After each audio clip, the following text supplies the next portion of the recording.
Ya, selamat berjumpa lagi bersama saya Raka Damar Santoso. Nah, di sini saya akan menarasikan tentang turunnya kelas pelabuhan perikanan.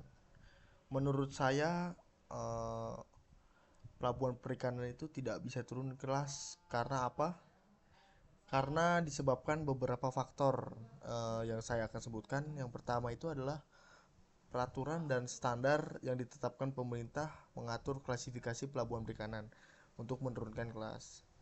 Nah, jika pelabuhan itu ingin turun kelas, berarti harus memenuhi kriteria yang lebih rendah, yang seringkali itu sulit dipenuhi setelah adanya investasi dalam infrastruktur dan fasilitas. Nah, jadi misalkan udah ada infrastruktur yang memadai, fasilitas yang memenuhi SOP, misalnya di tipe A, mungkin kalau misalnya dia turun itu mustahil karena akan berdampak bagi masyarakat di sekitar.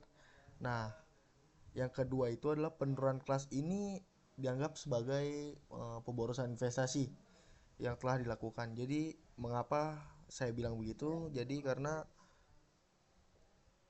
para investor yang telah investasi di sebuah pelabuhan itu, jika ada terjadi penurunan kelas pelabuhan, itu akan sangat merugikan pengusaha tersebut atau investor tersebut. Jadi saya bilang jangan turun dan tidak akan bisa turun kelas karena itu sangat merugikan. Dan penurunan kelas ini dapat berdampak negatif utamanya terhadap nelayan dan masyarakat sekitar. Jadi pemasukan lebih dikit dibanding pengeluaran yang dikeluarkan oleh para nelayan dan masyarakat sekitar. Itu akan sangat berdampak sekali. Jika misalkan dulu dia tipe pelabuhannya tipe A, tipe besar yang pemasukannya misalkan ratusan juta.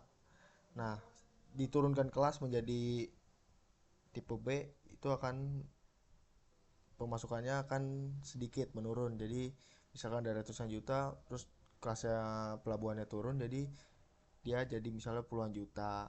Nah, sedangkan angka pengeluaran itu lebih besar. Nah, itu akan sangat merugikan sekali dan berdampak negatif. Nah, yang keempat itu terakhir ada proses perubahan tata ruang wilayah. Jadi, jika ada pelabuhan yang ingin turun kelas itu, harus ada perubahan tata ruang wilayah kelas. Karena apa? Tata ruang wilayah. Nah, tata ruang wilayah itu karena akan memerlukan kajian yang mendalam dan melibatkan pihak terkait.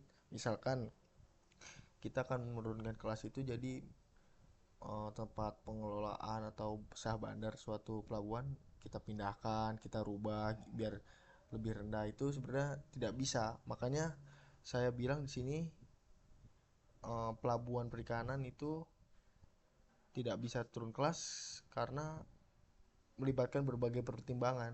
Meskipun banyak teori untuk turun kelas, tapi terdapat banyak kendala yang harus diatasi. Nah, bagaimana keputusan akhir itu ya harus mempertimbangkan dampaknya terhadap pihak terkait. Jadi mungkin itu yang saya bisa katakan. Kurang lebihnya mohon maaf. Sampai jumpa kembali. Terima kasih.